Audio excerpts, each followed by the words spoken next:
한국당 황교안 대표가 어제 긴급 기자회견을 통해 보수 대통합을 제안했고 유승민 의원이 세 가지 조건이 맞는다면 대화를 시작할 용의가 있다고 화답했습니다. 총선을 앞두고 보수 빅텐트론이 현실화할지 주목되고 있습니다. 네, 강기정 정무수석의 국감 발언 논란이 예결위를 비롯해서 여야 협상의 발목을 잡고 있습니다. 이 관련 내용들 현근택 더불어민주당 법률위원회 부위원장, 박정화 전 청와대 대변인 두 분과 짚어보겠습니다. 네, 어서 오세요. 네, 안녕하세요. 안녕하세요. 먼저 황교안 한국당 대표의 어제 긴급 기자회견 내용부터 좀 자세히 다뤄보도록 하겠습니다. 오후 3시 했잖아요. 갑자기 통보가 되는 바람에요. 어떤 내용으로 할까 굉장히 궁금을 했습니다. 특히 이제 박찬주 전 대장 논란이 있었기 때문에 혹시 그 부분이랄지 아니면 뭐 당내 쇄신론이랄지 여러 가지 이제 이야기가 나올 것으로 예상을 했는데 보수 대통합론을 꺼냈습니다. 기자회견 어떻게 보셨고 그 배경은 어디 있다고 보세요? 충분히 이제 예상되던 수순이라고 봅니다. 왜냐하면 지난번에 아마 한국당 지지율이 굉장히 안 좋을 때 먼저 꺼냈었거든요. 통합하자 꺼내다가 만나자 이런 얘기 나왔는데 이제 조국 장관 일을 겪으면서 지지율이 많이 올랐어요. 그때는 또 어찌 보면 약간 이제 안 만났죠, 실제로. 근데 최근에 이제 여러 가지 문제로 인해서 지지율이 조금 빠지고 있습니다. 그러다 보니까 당연히 이제 나올 수순으로 봤는데 어쨌든 뭐 당 안팎에서 여러 가지 고민이 많죠. 지금 뭐 쇄신론도 있지만 특히 이제 아마 박찬주 전 대장 영입과 관련해서 소위 말하는 리더십에 문제가 있는 거 아니냐, 영이 잘 안 선다 이런 얘기가 있어서 제가 보기엔 아마 내부의 문제를 외부로 좀 돌리기 위한 그리고 아마 이거는 뭐 총선 전에는 충분히 또 예상된 수순이고 아마 제가 보기에 핵심적인 쪽은 아마 공화당 쪽보다는 바른미래당 쪽인 것 같아요. 아마 그쪽에서 원하고 있고 그러니까 둘 다 잡을 수는 없거든요. 어느 한쪽이라 그러면 결국은 아마 바른미래당 쪽을 선택하지 않을까 개인적으로 그렇게 보고 있습니다. 유승민 의원도 어제 기자회견 내용 사전에 알고 있었다고 그러죠. 시기가 언제쯤 할까 그건 확정치 못했는데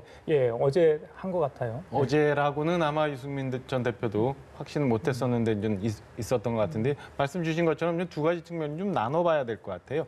그동안 전 조국 사태를 거쳐오면서 그리고 박근혜 전 대통령의 탄핵이고 쭉 계속 국민들의 그러니까 보수층을 지지하는 국민들의 주문은 보수, 그러니까 자유한국당의 쇄신과 보수 통합이 사실은 다르지 않은 얘기였거든요. 이 동전의 앞뒷면 같은 얘기였는데 더 이상은 이제 미룰 수 없는 과제다라는 측면에서 보수 통합이라는 이제 화두를 꺼냈던 거 아닌가 싶은 생각이 하나 들고요. 두 번째는 최근에 조국 사태 이후에 여러 가지 그 자유한국당의 지지율이 이제 하락하는, 답보하는 요인들이 있었어요. 뭐 표창장 사태나 무슨 가산점 논란이나 뭐 이런 것들이 있었는데 그 이후 인재 영입까지 포함해서 황교안 대표의 리더십에 대한 전 의문점, 의구심을 표하는 의견들이 많이 나오는데 이것에 대한 타개책으로 이런 얘기를 꺼냈다라는 것도 전혀 부정할 수 없는 상황이었던 것 같습니다.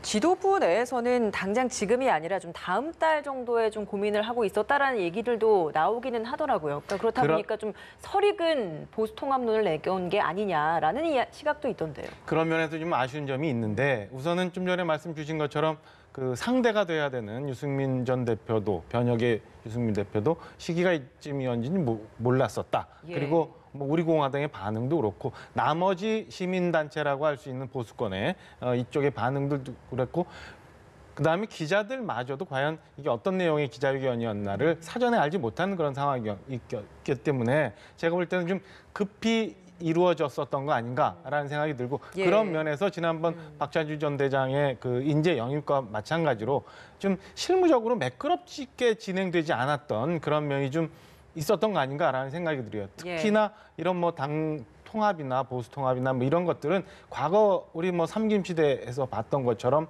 굉장히 물밑에서 많은 부분들이 이루어지고 난 다음에 요만한 단초를 가지고 그다음에 이제 시작을 하는 건데 지금 보면 그게 아니라 이 물밑 작업은 전혀 없는 상황에서 아마 화두만 나온 것 같아요. 이런 면에서 보면 과연 황교안 대표 주변에서 조력하는 분들이 얼마나 많은 준비를 하고 이 얘기를 꺼냈는지 그다음에 향후 이거에 대해서 어떻게 진행을 하려고 하는 면밀한 계산이 있고 난 다음에 있었는지에 대한 아쉬움이 분명 남아 있습니다.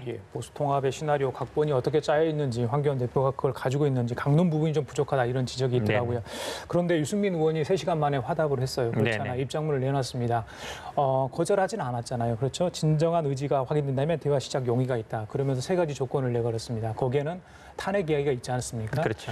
유승민 의원의 일단 그 내용, 그 부분 어떻게 보시나요? 3가지죠. 일단 뭐 탄핵은 좀 이제 탄핵의 강을 건너자는 말은 이제 탄핵 얘기 그만하자는 얘기고 두 번째에서 이제 뭐 개혁 보수라는 얘기는 계속 해온 얘기고요. 그건 뭐 보수로. 크게 중요하지 않은 것 같은데 세 번째 중요하죠. 그러니까 낡은 새집 집 짓자는 건물로 얘기라는 새집 얘기는 이제 우리가 그냥 들어가진 않겠다. 제3지대에서 따로 만들자, 새로 만들자는 얘기거든요. 그 얘기는 뭐냐면 결국은 아까 말씀하셨지만 총선 국면 가려면 가장 중요한 게 공천이지 않습니까? 자리 싸움인데 그냥 의원들만 들어가면 사실 그분들 공천도 보장 못 받는데 어쨌든 제3지대에서 새로 만들 때는 뭐 당직이라든지 아니면 그걸 새로 만들잖아요. 그럼 어찌 보면 거기에서 뭐 현재 의원들뿐만 아니라 본인들이 이제 뭐 원외위원장 이런 분들도 챙길 수 있어서 결국은 아마 중요한 거는 어떤 식으로 지분 정리를 할 거냐. 그 부분이 가장 중요하다고 봐요. 결국 예. 총선 공천 싸움이고 이런 부분이 아마 지금 말씀처럼 보통은 이제 물밑에서 어느 정도 조율을 하거든요. 다 겹치잖아요.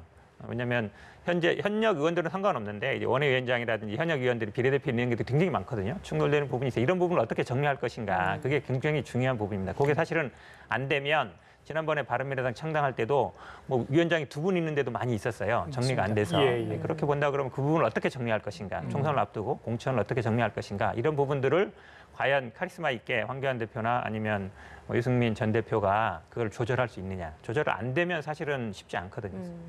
알겠습니다. 앞서서 또 말씀해 주실 때 어떤 뭐 보수 통합의 뭐 계획을 가지고 이 이야기를 꺼내 들었는지 이 부분에 대한 좀 우려를 좀 말씀을 해 주셨어요. 우리가 지금 얘기 쭉 나오고 있는 것 중에 하나가 그 유승민 대표가 제안했던 것 중 하나 그 탄핵 부분 네, 있지 강을 넘자. 않겠습니까? 예. 근데 한국당 내에서도 지금 탄핵에 대해서 강을 넘어야 한다, 아직은 아니다, 뭐 이런 의견들이 분분한 상황이어서 그러면 황교안 대표가 이 논의에 대해서는 좀 어떻게 당내 의원들을 좀 끌고 나갈 거라고 보세요? 두 가지를 좀 나눠서 봐야 될 텐데요. 일단 자유한국당 내부 상황을 좀 한번 봐야 될 것 같아요. 지금 자유한국당 내부 상황에 대해서는 황교안 대표는 어떻게 판단을 하고 어제 같은 이제 제안을 했는지 잘 모르겠습니다만 아직은 외형적으로 비춰지는 것은 탄핵에 대한 정리가 분명히 안 되어 있는 상황이에요. 이런 면에서 황교안 대표가 가고자 하는 길은 분명히 제시를 했습니다만 과연 향후 그러면 이게 이제 열매를 맺기까지는 실행력, 그다음에 이 소위 말하는 그 리더십을 얼마나 발휘하느냐라는 게 이제 황교안 대표의 숙제가 저는 하나 있다고 보여지고요. 예. 또 다른 거는 좀 전에 우리 현 위원장 말씀 주셨지만은 사실은 바른미래당 이 변혁 세력들 그리고 유승민 대표를 비롯한 이 변혁 세력들의 그 공천 지분이나 이런 거는 제가 볼 때는 그동안 쭉 겪어보거나 아니면 이제 발표되었던 걸 보면 공천 지분이라는 건 중요치 않은 것 같아요. 오히려 유승민 전 대표에게 필요한 거나 이런 부분들은 명분이라는 점인 것 같아요. 그러니까 그래서 탄핵의 강을 넘어야 된다. 그다음에 당의 진로를 개혁 보수라는 면에서 분명히 해야 된다.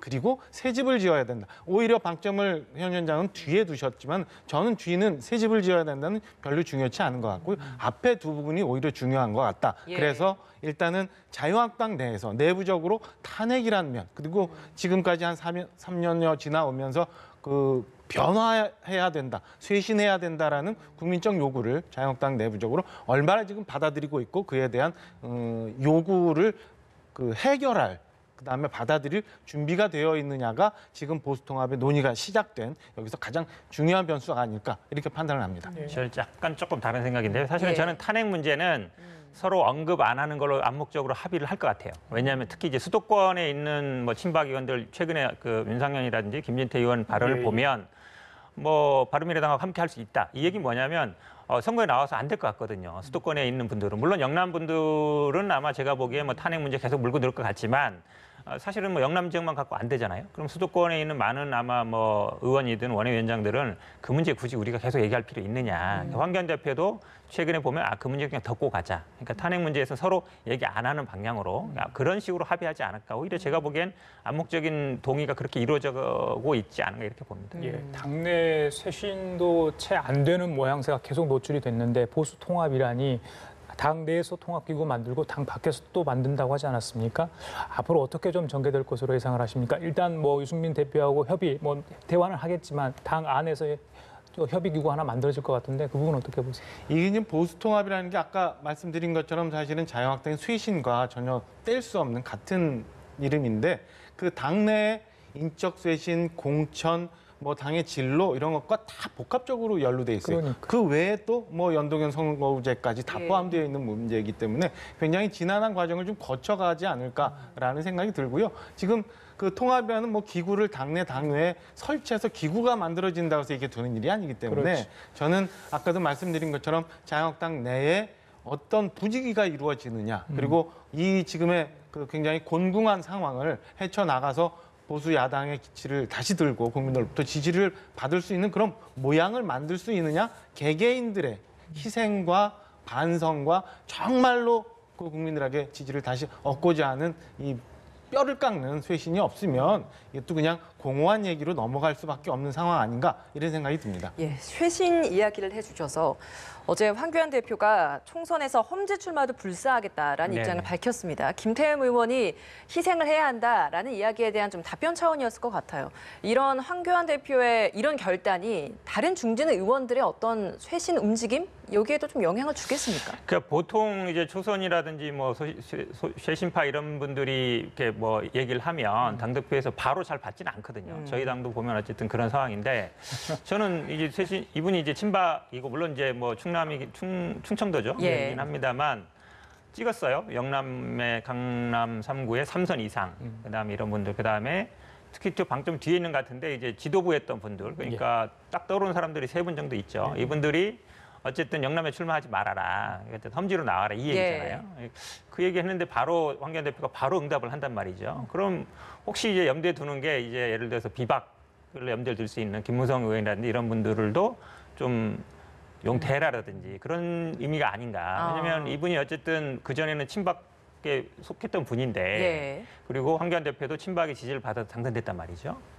뭐 짜고 치는 건 아니겠습니다만 어느 정도 좀 너무 쉽게 호응하는 것 같다. 이미 좀 서로 사전에 좀 어느 교류가 정도 좀 있었다. 교감이 되는 예. 게 아니 개인적인 생각이 좀 그래요. 그래서 약간 이제 뭐 영남 쪽이나 아니면 비박 의원들을 좀 쳐내기 위한 그런 수순 아닌가라는 생각도 들고요. 그다음에 좀 어찌 보면 지금 뭐 다른 분도 이제 출마 저 비례대표 이분도 약간 친박 성향이었었거든요. 예. 그래서 지금 어찌 보면 사실은 초선이라 하지만 초선 분들도 대부분 친박이 되게 많거든요. 유민봉 의원 말씀하신 그렇죠. 거죠. 그래, 그런 예. 면에서 본다 그러면 이게 과연 순수하게 어떤 쇄신 요구인가. 그리고 황교안 대표는 모르겠어요. 어디를 험지로 생각할지 모르겠지만 본인이 뭐 선택하겠다라는 얘기는 있지만 저는 뭐 약간 그런 의도도 없지 않은 것 같다고 봅니다. 알겠습니다. 유민봉 의원 비례대표 초선인데 어제 이제 총선 불출마 선언했습니다. 글쎄요, 당내 존재감이 어느 정도인지 모르겠습니다. 이후에 또 다른 초선 의원들이 어떤 행동을 할지 모르겠고 오늘 초대선 모임이 있었는데 7시 반 정도에 시작을 했는데 아마 무슨 논의가 있었을 것 같아요.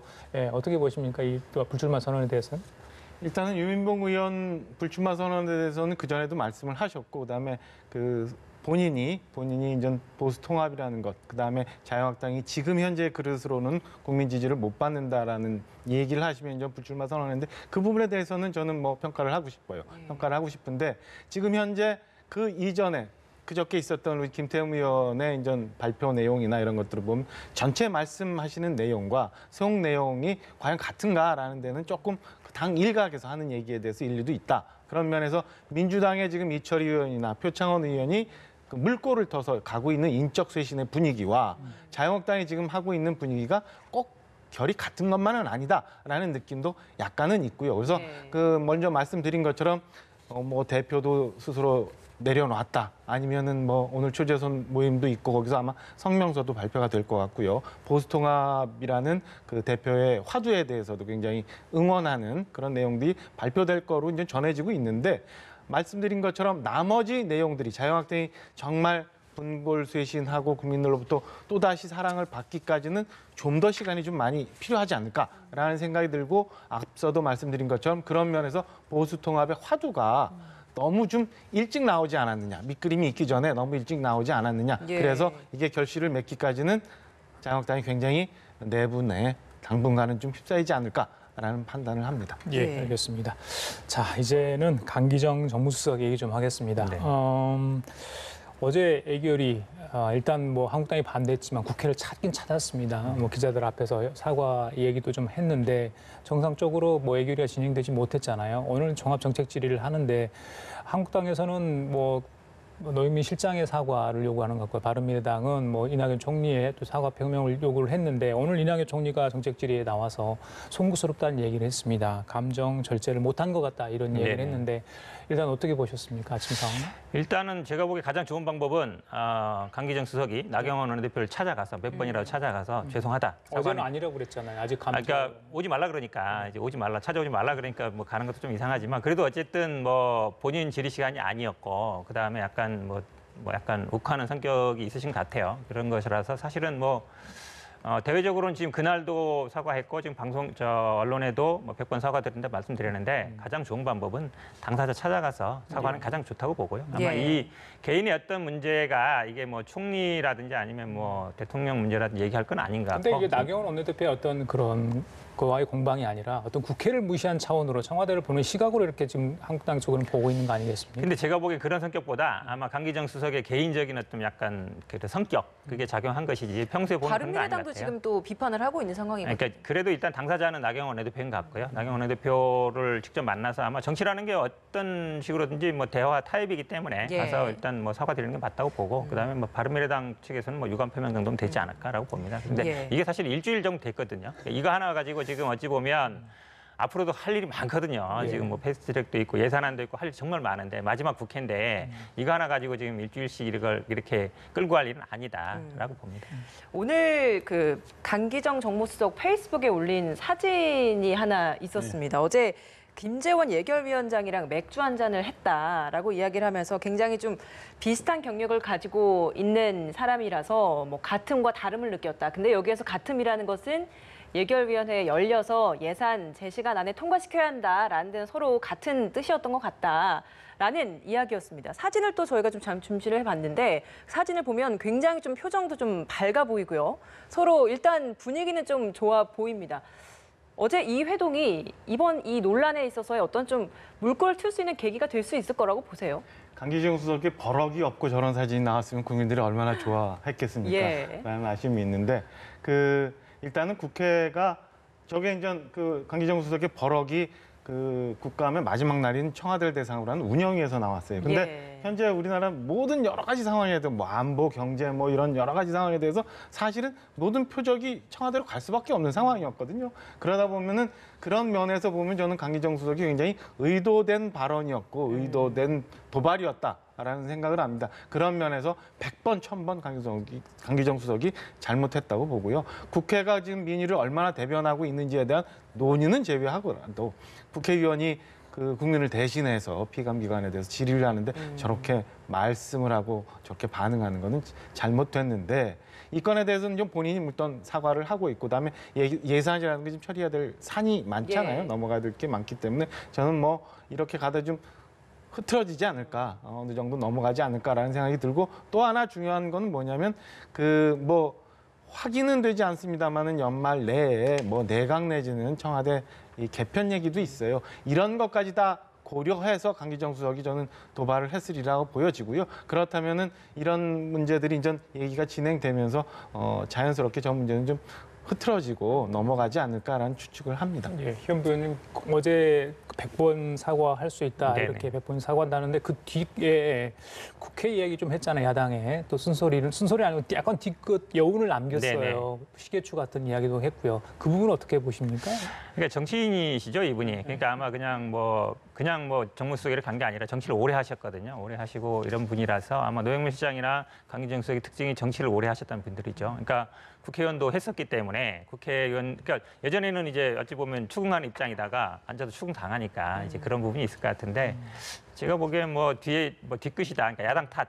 이렇게 말씀하시는데 제가 보기에는 야당 탓이라기보다는 이제 국회가 그동안 잘 협조가 안 됐다. 이런 부분에 대해서 답답함을 호소한 것이다. 이렇게 보는 게 맞는 것 같고요. 아마 지금 의도된 발언이라 말씀하시는데 제가 보기엔 의도된 발언은 아닌 것 같고요. 순간적으로 아마 정용 실장이 답변하는데 좀 부족함이 느끼니까 이게 나온 것이라서 제가 보기에 이게 무슨 자기 개편이라든지 아니면 정치적인 목적을 갖고 의도적으로 했다. 이렇게 보기에는 저는 무리가 있다고 봅니다. 예, 정무수석이잖아요. 네. 앞으로 여야 협상, 지금 검찰 개혁안, 선거제 개혁안, 워낙 난제들이 많은 상황에서 이 문제가 풀리지 않으면 지금 한국당도 좀 쉽게 응할 그런 태세는 아닌 것 같은데 어떻게 보십니까? 저는 오히려 비온 뒤에 땅이 굳을 수도 있다고 봅니다. 서로 어찌 보면 지금 김재현 위원장하고도 만남을 가진 계기가 말씀처럼 이 문제가 만약에 없었으면 안 만났을 거예요. 근데 예결위도 중요하죠. 지금 예산 통과에서. 중요하죠. 그렇다 본데 김재현 위원장하고 어쨌든 만났잖아요. 그러면 이제 제가 보기에는 아마 나경원 원내대표도 만날 수 있는 거고 오신환 원내대표도 만날 수 있는 거고 뭐 저는 뭐 정치라는 건 언제든지 오히려 더 안 좋아져도 좋아질 수 있다. 그러니까 대립이 되다가도 오히려 화합할 수 있는 거기 때문에 가능성이 있는 부분이라 제가 보기엔 오히려 뭐 좋은 계기가 될 수도 있다라고 봅니다. 예. 청와대가 문재인 대통령 모친상 이후에 조문을 와준 야당 대표들에게 감사의 의미로 초청을 하는 방안을 검토 중이다라는 보도가 있었는데 여기에 대해서 좀 다양한 방안을 검토 중이라고 해요. 그런데 지금 강기정 수석의 이 문제가 과연 야당 의원들이 거기에 같이 좀 청와대 이런 초청에 응하게 될 수 있을지 이것도 청와대가 굉장히 고심할 것 같아요. 이게 실현이 될지 안 될지는 잘 모르겠습니다만 저는 예. 좀 다양한 방법을 통해서라도 그 얘기가 진행이 돼야 된다고 봐요. 대화를 해야지 그렇지 않으면 지금 꽉 막혀 있는 전국 어디까지 갈지 잘 모르는 상황이고 그다음에 애초에 이제 대통령께서도 모친상을 당했을 때 최초에는 저 가족장으로 하려고 하고 야당 대표들은 안 뵈려고 했지만은 결국은 뵀잖아요. 예. 뭐 이런 면에서 야당도 만약에 그런 자리가 마련이 된다면 그 뭐 강기정 수석의 논란과는 별개로 가서 대통령과 대화를 하고 무언가 전국에 물꼬를 틀 수 있는 계기를 마련하는데 적극적으로 나서야 된다고 생각합니다. 예. 지난번에 대통령 시정연설할 때 여야정 상설협의체 네네. 분들 만날 의지가 있다 말하셨잖아요. 예. 제가 봐도 뭐 만나는 건 좋은 겁니다. 그러니까 지난번 뭐 아베 총리도 그렇습니다만 어쨌든 뭐 어떤 갈등이 있든지 간에 만나서 대화를 해야 되거든요. 지금 야당과도 앞으로 이제 12월 굉장히 어려운 일이 많은데 당연히 만나서 얘기할 수 있을 것 같고요. 아마 지금 좀 다행인 건 아마 당 대표급들하고 만날 것 같아요. 그러면 이제 강기정 수석 문제는 이제 원내대표하고 문제이기 때문에 그래도 조금 빗겨나 있지 않은가라고 보고 그다음에 황교안 대표 입장에서도 지금 당내 뭐 상황이 좀 복잡하잖아요. 그렇게 본다면 당연히 응하지 않을 이유가 없다라고 본다 그러면 저는 예. 뭐 형식은 그렇게 중요하지 않다고 봐요. 지난번처럼 뭐 5당 대표냐, 1대1이냐, 뭐 끝나고 나서 하냐 이런 거 그렇게 중요한 게 아닙니다. 어쨌든 예. 만나는 건 좋은 것이고 아마 제가 보기에 뭐 그때 왔던 여야 특히 야당 대표들은 다 초청한다 그러면 모두 응해서 제가 보기에 한번 뭐 감사 인사도 마르고 그다음에 정치적인 얘기도 뭐 필요하면 하고 예. 저는 뭐 만남을 많이 가질수록 좋은 것이다. 예. 라고 봅니다. 알겠습니다. 알겠습니다. 청와대 얘기 잠깐 했으니까 오늘 나온 여론조사 얘기 잠깐 할게요. 문 대통령 국정 지지도 3.3%포인트 내린 44.2% 리얼미터 조사입니다. 내일 모레가 이제 임기 반환점을 도는 시점인데 44% 청와대는 좀 아쉬운 그런 뭐 퍼센트 기록 같은데 어떻게 보십니까? 그러니까 지지율이 약간 상승하다가 이제 떨어지는 국면인데요. 아마 저는 일본과의 문제, 약간 뭐 굴욕적이지 않느냐 이 얘기가 좀 있는 것 같고, 그 다음에 여러 가지 경제 지표도 좀 안 좋은 게 많이 나왔고요. 그 다음에 지금 우리 당도 그렇습니다만 지금 총선에서의 약간 그 쇄신 문제라든지 이런 부분들이 좀 있습니다. 당내 지지자들 중에서도 약간 뭐 쇄신이 부족한 거 아니냐 이런 부분이 있어서 저는 뭐 약간 지지율이라는 건 오르고 내리고는 있는 것 같긴 한데 그래도 기본적인 한 40% 중반대는 유지하고 있다라고 봐서 어쨌든 예. 뭐 일본과의 문제는 사실은 굉장히 어려운 문제입니다. 특히 지소미아 문제를 어떻게 풀 것인가가 굉장히 어려운 문제인데 이제 미국의 예. 압박도 있고 이러지만 그렇다고 해서 지소미아를 우리가 처리한 걸 다시 또 취소하겠다 쉽지 않거든요. 지지자들도 있지만 뭐 어쨌든 일본과의 관계에서 너무 굴욕적으로 나가는 것도 아니기 때문에 이 문제 어떻게 푸느냐 제가 보기 굉장히 중요한 문제인 것 같습니다. 알겠습니다. 리얼미터 쪽에서는 뭐 북한의 방사포 발사 여파, 청와대 국감 파행 논란, 독도 헬기 사고,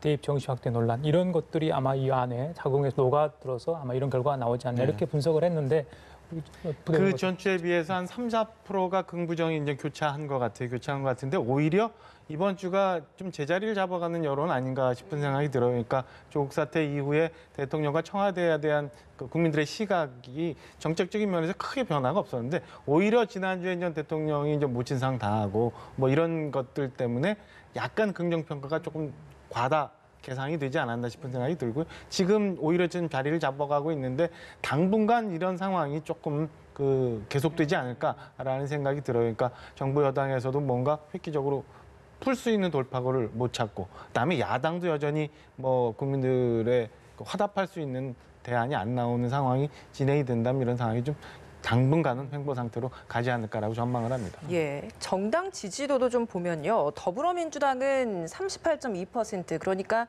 한 1.6%, 1.4% 정도 좀 떨어진 것 같고요. 자유한국당이 33.9%입니다. 전주가 31.6%인 거에 비해서 좀 네. 소폭 상승했거든요. 이게 서로 좀 엇갈린 것 같습니다. 이 정당 지지율 어떻게 해석하고 예상보다 계십니까? 좀 다른 거죠. 오히려 지난주에 아마 대부분 지난주 이번 주에 이제 자유한국당이 어찌 보면 좀 실수한 거 아니냐 그랬는데 그렇죠. 예, 예. 이게 사실은 지지율이라는 게 이제 우리 민주당 지지율 같은 경우는 대통령 지지율과 연동돼 있는 부분이 있고 또 한번 좀 오르면 좀 내리는 이런 어쨌든 회귀 현상이 있습니다. 제가 예. 보기에는 뭐 일시적인 현상일 수도 있고요. 그런데 중요한 부분은 어쨌든 자유한국당 지지율과 민주당 지지율이 지금 뭐 5% 정도 차이면은 그 이제 교차 범위 안에 들어왔다는 오차 범위 안에 들어왔다는 것이죠. 예. 제가 보기에는 선거 국면으로 갈수록 양 당의 어쨌든 지지율이 좀 경합될 가능성이 많다. 다른 정당들보다 어쨌든 1대1 대결이 될 구도가 많기 때문에 그렇게 본다 그러면 저희 당에서도 이 총선 준비에 굉장히 뭐 인적 쇄신이라든지 아니면 이런 부분에 대해서 신경을 써야 된다라고 봅니다. 알겠습니다. 하나만 간단히 여쭤보고 마치도록 하겠습니다. 검찰이 대검 산하의 세월호 참사 특별수단을 구성하고 본격적으로 수사에 나선다고 합니다. 윤석열 검찰총장의 지시로 이루어진다고 하는데 글쎄요, 세월호 관련 의혹들 아직 뭐 다 말끔히 해소된 부분이 없습니다. 분명한 것 같고요. 지금 세월호 유가족 측에서도 뭐 고소고발할 거다 122명 아니겠습니까? 했죠, 이미. 예, 예. 했습니까? 예, 그런 상황인데 검찰이 이번에 이렇게 다시 칼 것을 겨눈다. 과거에 있었던 국회 또 감사원 조사 여러 가지 조사가 있었는데 네네. 검찰의 조사는 좀 차원이 다를 것 같아요. 또 겨냥하는 이번에 아마 계기가 된 거는 요 지난번에 이제 그 헬기 이송 문제였죠. 그런 부분이 사실 어찌 보면 다 검찰 조사 과정에도 있던 자료인데 왜 그게 그때는 안 밝혀졌느냐. 그게 사실은 5년 6개월 정도 지난 일인데 왜 안 밝혀졌을까? 국민들이 의아해하거든요. 그러니까 예. 이런 부분들에 대해서 그럼 그 당시에 저는 뭐 수사 미진도 있다고 봐요. 그 당시 어찌 보면 이제 뭐 약간 격가지만 한 거 아니냐. 핵심적인 내용이 아니라 뭐 선주라든지 이런 부분들만 수사를 하고 실제로 지휘계통에 있던 분들이라든지 이런 분들에 대한 조사는 제대로 안 된 거 아니냐. 이런 얘기 많았거든요. 이거를 뭐 정치적으로 황교안 대표를 특정하고 있다기보다는 그 그건 당시 아니다. 그렇죠. 권력기관에 있던 분들 그다음에 수사기관에 있던 분들 지금 이번에도 나온 것처럼 이제 해경이 1차 수사를 했는데 해경 지휘라인에 있던 분들 이런 분들에 대해서는 왜 제대로 수사가 안 되느냐 이런 여론이 있는 것 같습니다. 그래서 그거에 호응하는 측면이라고 봅니다. 예. 예. 우리 생태 같은 아이들이 이렇게 많이 희생이 된 것에 대해서 분명 명백하게 다 정리가 돼야 되는 게 맞지만 벌써 이게